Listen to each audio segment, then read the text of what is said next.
नमस्कार बच्चों, बीए द्वितीय वर्ष के बच्चों का स्वागत है। बिहारी शास्त्री के इस छठे खंड में बच्चों हम करने जा रहे हैं 26वें दोहे से लेकर 33 दोहे तक की व्याख्या। 26वां दोहा है, करो कुबत जग कुटिलता तजो न दीन दयाल, दुखी होंगे सरल हिये वसत त्रिभंगी लाल। कवि देखिए इतनी सुंदर तरीके से अपने उद्धार की कामना रखते हुए भक्ति भावना से परिपूर्ण इस दोहे में कवि श्री कृष्ण से ये प्रार्थना कर रहे हैं बहुत सुंदर तरीके से। करो कुबत जग कुटिलता, इस संसार में जितनी कुटिलताएं हैं वो समस्त मेरे अंदर है। करो कुबत, जितनी बुरी बातें हैं, कुबातें हैं, मतलब विकारों से युक्त जितनी बातें हैं, जितनी कुटिलताएं हैं संसार में, वो सब मैं करूंगा, कर रहा हूं। हे भगवान, तजो न दीन दयाल, मैं इनका परित्याग नहीं कर सकता। हे दीनों के दयाल, हे गरीबों के स्वामी, दया करने वाले, आप भी मेरा परित्याग न करें। कहने का तात्पर्य है कि मैं मेरे स्वभाव को नहीं सुधार सकता, जैसा मैं कुटिल हूं वैसा ही रहूंगा, मैं इनका परित्याग नहीं करूंगा। कारण, बहुत सुंदर कारण दिया, देखो आप कितना बढ़िया तर्क दिया है कि मैं कुटिलता, टेढ़ापन मेरे स्वभाव का क्यों नहीं छोड़ सकता।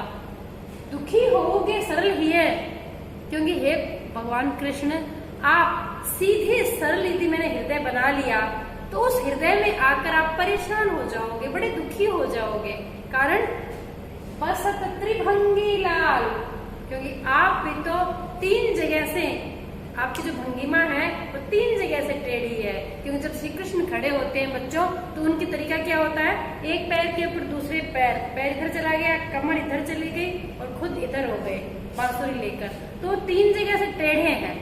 तो कवि क्या कह रहे हैं कि हे भगवान, हे श्री कृष्ण, आप, हे लाल मन श्री कृष्ण, हे कृष्ण, आप तीन जगह से टेढ़े हो, तो टेढ़ी चीज को सीधी चीज में सेट होने में परेशानी होगी। तो मेरा हृदय भी टेढ़ा है, आप भी टेढ़े हो, तो आप निश्चित रूप से मेरा उद्धार कर सकते हो। अप्रस्तुत विधान के अंदर बहुत सुंदर तरीके से अपनी बात कह रहे हैं। भक्ति भावना है, दोहा छंद है। दूसरा है, कब को टेढ़ दिन रट होतन श्याम सहाय, तुम हो लागे जगत गुरु जग नायक जग पाए। भगवान को उलाहना दे रहे हैं। ये भी भक्ति भावना से परिपूर्ण दोहा है, भगवान से उद्धार की कामना कर रहे हैं, लेकिन कवि बहुत दीनता के साथ नहीं कर रहे हैं। उनके पास तर्क है, बुद्धि है, और वे क्या कहते हैं, उलाहना भी दे रहे हैं कि कब को टेरत, कब से पुकार रहा हूँ टेरना, दीन रट लगा रखी है मैंने, बिल्कुल दीन होकर आर्त भाव से तुम्हें पुकार रहा हूँ, होतन श्याम सहाय। लेकिन फिर भी है श्री कृष्ण, आप मेरी सहायता नहीं कर रहे हैं, आप मेरे सहायक नहीं बन रहे हैं।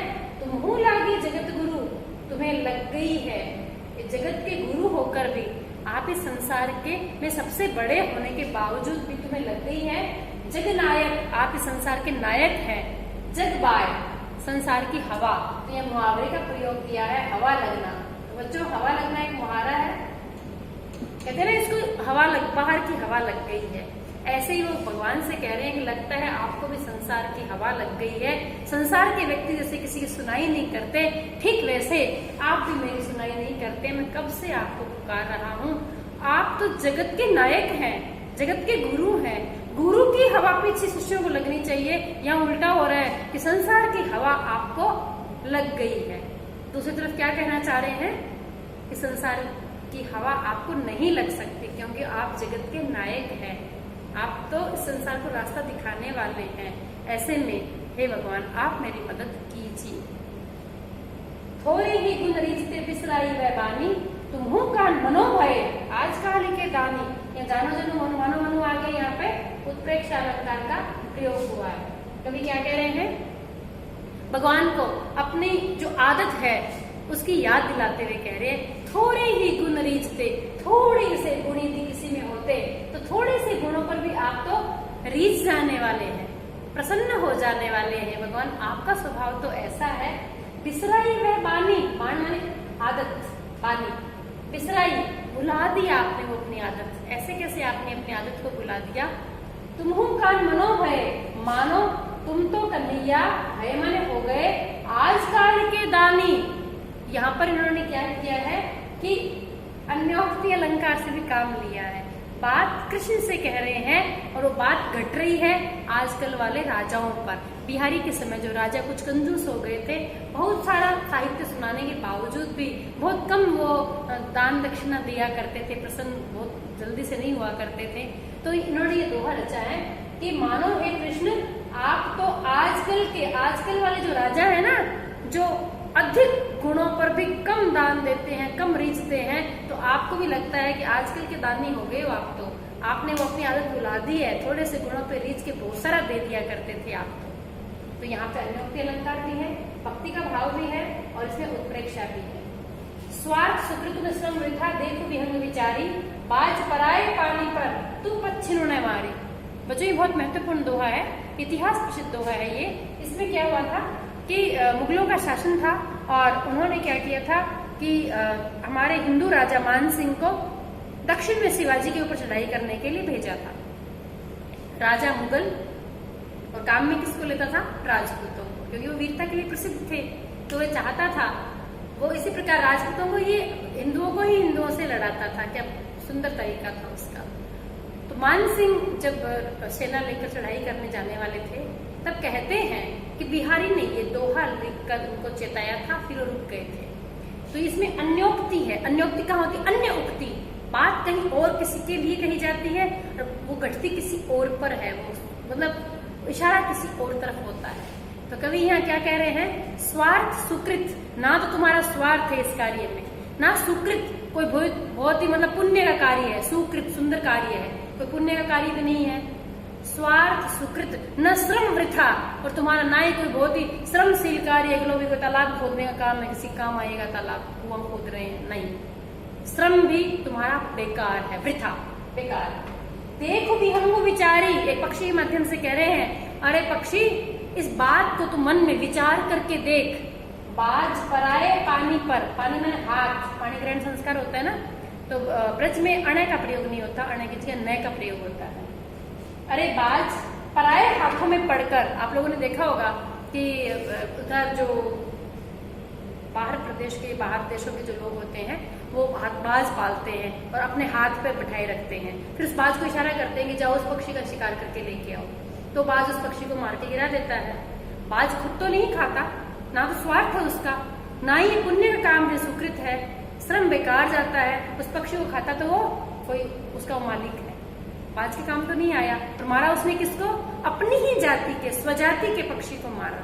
इसलिए यहाँ पर कवि ने बहुत सुंदर तरीके से गागर में सागर भरते हुए और अन्योक्ति के माध्यम से अपनी बात को समझा दिया।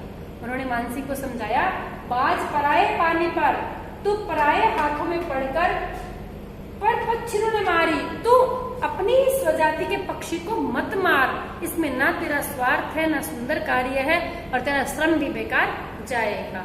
अन्योक्ति अलंकार और बहुत ही इतिहास प्रसिद्ध दोहा। करी फुलेल को आचमन मीठो कहत सराई, ए गंधी मति मंद तू इतर दिखावत काही। एक यहाँ पे अन्योक्ति के माध्यम से नीति की बात कही है कवि ने। कवि ये कहते हैं कि एक इत्र बेचने वाला आदमी आया, गांव में चला गया। ग्रामीण लोगों को इत्र के बारे में कुछ पता नहीं था, तो उन्होंने कहा क्या है कि फुलेल बेच रहा हूँ। तो कहा दिखाना। हाथ में लेके वो यूं चख के कहते हैं फूलों का, ओहो बड़ा मीठा है, और सराहना करते हैं। इत्र तो लगाने का होता है, पीने का थोड़ी होता है, लेकिन वो पीकर उसकी सराहना कर रहे हैं। तब कवि ये कहते हैं, मतलब किसी व्यक्ति विशेष के गुणों को न पहचानना, अलग तरीके से उसकी प्रशंसा करना, उसके गुणों मतलब गुण ग्राहक ना होना। तो कवि ये कहना चाहते हैं कि जब तेरे गुणों के ग्राहक ही नहीं है यहाँ पर, एक गंधी गंध बेचने वाले, तो तू यहाँ पर मति मंद तू, अरे मूर्ख गंधी, तू यहाँ पर इनको इत्र क्यों दिखा रहा है? अरे फुलेल को आचमन, फुलेल जो है इत्र, उसका आचमन करके पीकर मीठो कह सराई, सब कहते हाँ बड़ा मीठा है, मीठा कह के सराहना कर रहे हैं। अरे गंधी तू मूर्ख है क्या? मति मंद, तेरी मति मंद हो गई है क्या? इत्र दिखावत का ही, यहाँ पर तू तेरे इत्र क्यों दिखा रहा है? कहीं और जाकर क्यों नहीं अपनी कला का प्रदर्शन करता? यानी किसी दरबार के अंदर किसी गुणवान व्यक्ति के अपने गुणों की वहां पे प्रदर्शन करते हुए, जब राजा ने उसके गुणों को नहीं ग्रहण किया होगा और उसको कुछ नहीं दिया होगा, तो लगता है बिहारी ने इस दोहे की रचना की है। अन्योक्ति के माध्यम से वो बता रहे हैं कि जहाँ गुण ग्राहक नहीं हो वहां पर अपने गुणों का प्रदर्शन नहीं करना चाहिए। जिन दिन देखे वे कुसुम गई सुबीती बहार, अब अली रही गुलाब में अपत कंटीली डार। यहाँ पर भी राजा महाराजाओं के दिन भी लग जाते थे, हार जाते थे युद्ध, बड़े बड़े महल हार जाते थे, कुछ नहीं बचता था पास में, सारा खजाना लुट जाता था। तब ऐसे ही एक किसी अमीर की दुर्दशा को देखकर उन्होंने अन्योक्ति के माध्यम से, वो भंवरे और गुलाब के माध्यम से बात कह रहे हैं कि जिन दिन देखे वे कुसुम, जो तुमने वो दिन देखे थे ना, बाहर के दिन, जब इस पे बहुत बड़े गुलाब के फूल लगा करते थे, इस पौधे के ऊपर तुमने बड़े बड़े जो गुलाब देखे हैं, अरे भंवरे गई सो बीती बहार, वो बहार बीत चुकी है, वो अच्छा समय निकल गया है। अब अली रही गुलाब में, अरे भंवरे अब तो गुलाब के अंदर क्या बचा है, अपत, पत्तों से विहीन, बिना पत्तों के, अपत कंटीली डार, केवल कांटे की डालियां बच गई है, पीछे केवल स्वार्थ, झगड़े, बंटवारा, ये सब रह गया है। जो बाहर के दिन थे, जो बहुत ही प्रसिद्धि, अमीरी, यश के दिन थे, वो दिन चले गए हैं। तो ये किसी अमीर को लेकर उन्होंने अन्योक्ति के माध्यम से ये बात नहीं कही। कौन भांति रही है बिरदु अब देखी भी मुरारी, बीधे मोसो आन के गीधे गीधे तारी। यहाँ पर भक्ति भावना और स्वयं के उद्धार की कामना, लेकिन यहाँ पर भी उन्होंने बुद्धि से काम लेते हुए और वो भगवान से कहते हैं कौन भांति रही है बिरदु, अब मैं देखता हूँ कि कैसे आपका बड़प्पन बरकरार रहता है, क्योंकि भगवान का ये बिरुद है कि वो पापी से पापी का भी उद्धार करने की क्षमता रखते हैं। वो इतने दयावान हैं कि वो किसी के अवगुणों को देखते तक नहीं है। तो कवि ये कहते हैं कि मुझे तो चैलेंज कर रहे हैं भगवान को कि मुझे तो ये देखना है कि कैसे, किस प्रकार से आपका ये बड़प्पन बना रहता है। अब देखी भी मुरारी, मुर नामक व्यक्ति को मारने वाले, हे श्री कृष्ण अब मुझे देखना है कि आपका ये बड़प्पन उद्धार करने वाला कब तक बरकरार रहता है, क्योंकि बिंधे मोसो आने के, अब पाला मेरे से पड़ा है, मेरे से बिंधे हो आके, अब मेरे जैसे दुष्ट से दुष्ट व्यक्ति से आपका पाला पड़ा है। यहाँ पर कवि की दीनता को हम देख सकते हैं, जिन्होंने स्वयं को अवगुणों से युक्त बताया है।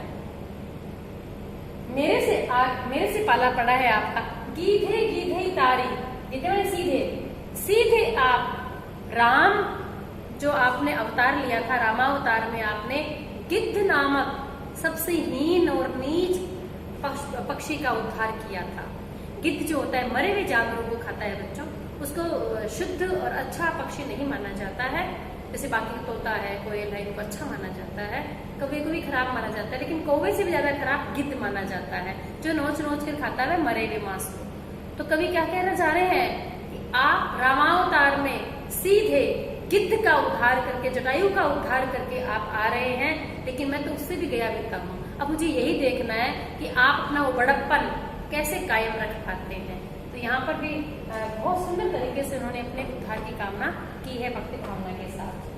अंतिम दो है जो हाव भाव से परिपूर्ण है बच्चों, बहुत ही बढ़िया तरीके से कवि की कल्पना शक्ति के माध्यम से नायक और नायिका के मध्य जो परस्पर उनके हाव और भाव है उनका चित्रण किया है।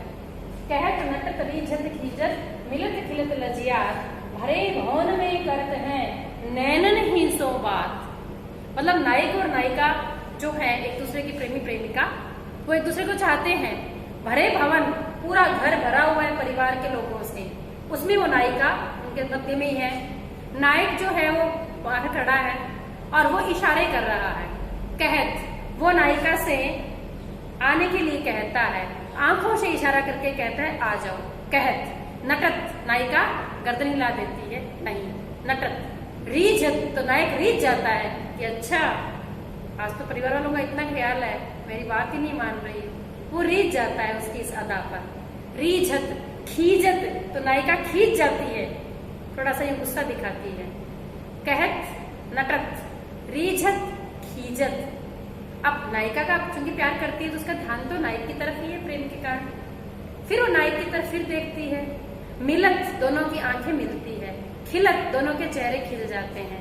मिलत खिलत लजियात, और नायिका लजा जाती है। नायक कहता है नायिका से आने के लिए, नायिका नटती है, वो रीझता है, नायिका खींचती है, झूठी खींच दिखाती है, दोनों के पुनः नेत्र मिलते हैं, चेहरे खिलते हैं और नायिका लजा जाती है। भरे भवन में करत है, पूरा भवन भरा, पूरा घर परिवार के सदस्यों से भरा हुआ है, भरे भवन ही करत है, नैनन ही सो बात, केवल आंखों ही आंखों में वो इतनी सारी बात कर जाते हैं। तो यहाँ नायक नायिका के हाव भाव का जो बड़ा सुंदर चित्रण है वो इसके अंदर हम देख सकते हैं। कह सकते हैं कि कवि बिहारी ने गागर में सागर भरी। आज इतना ही, धन्यवाद।